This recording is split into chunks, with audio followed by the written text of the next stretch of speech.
Hi, my name is Brian Glick. Today, let's answer a question about what to do when your partner sits through. You're on the bottom of half guard, they're on the top. This is a common situation. You're in the bottom of half guard.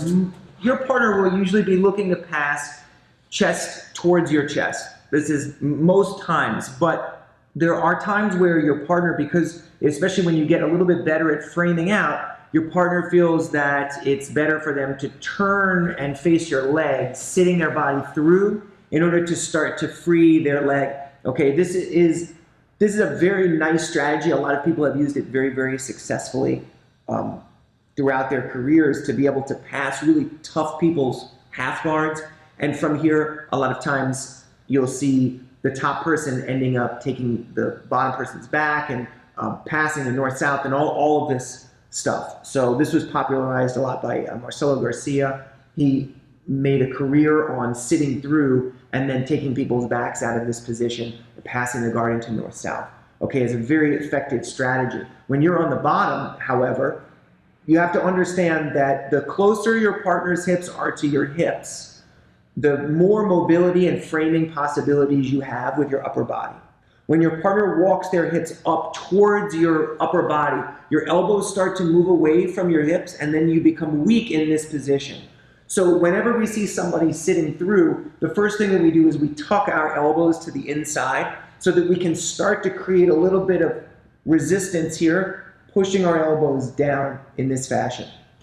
Okay, next, we can't neglect what our legs are doing. If your legs are loose and they open up, it's going to give the person on top a chance to back step their top leg out, and then from there you have all sorts of problems. So you do need to maintain some measure of control. Ideally, that control is going to be above your partner's knee, okay, rather than down super low where your partner's got the freedom to drop their knee and start to pass this direction or start to kick their leg out. So we want to try to be above the knee. The first way that we're going to tackle this issue is by hipping out. This is a kind of reverse shrimp. Normally when we're doing our hip escape, we're facing our partner. This is kind of an inverted sort of position where instead of doing our hip escape facing our partner, we're doing our hip escape with our partner's back to us. So with your frame in place, we're going to move the hip out to the side and we're going to focus on taking our top leg over our partner's leg and our bottom leg under our partner's bottom leg. Okay, to do this, we're going to make a switch and we're going to emphasize our knee down to the mat. So if your knee stays high here, you'll run into your partner's leg. So you're going to bring your knee down.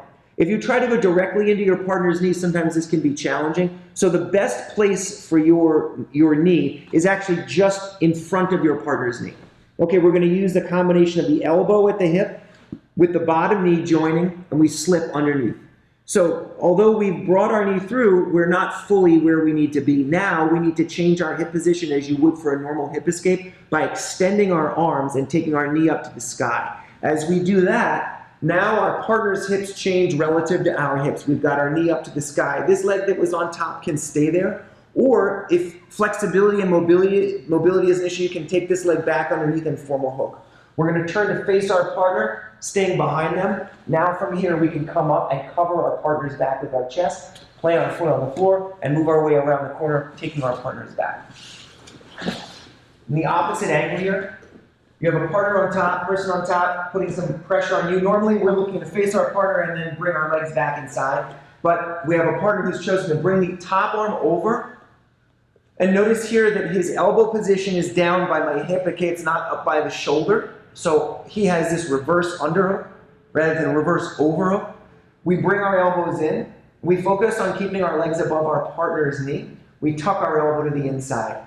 Now, we take our top leg over the top. We can place our bottom leg on the floor initially to be able to move our hip out. Sometimes it's not enough to just push. You need to plant your foot on the floor, so we'll plant our foot on the floor, move our hips back, and then slip our bottom knee underneath.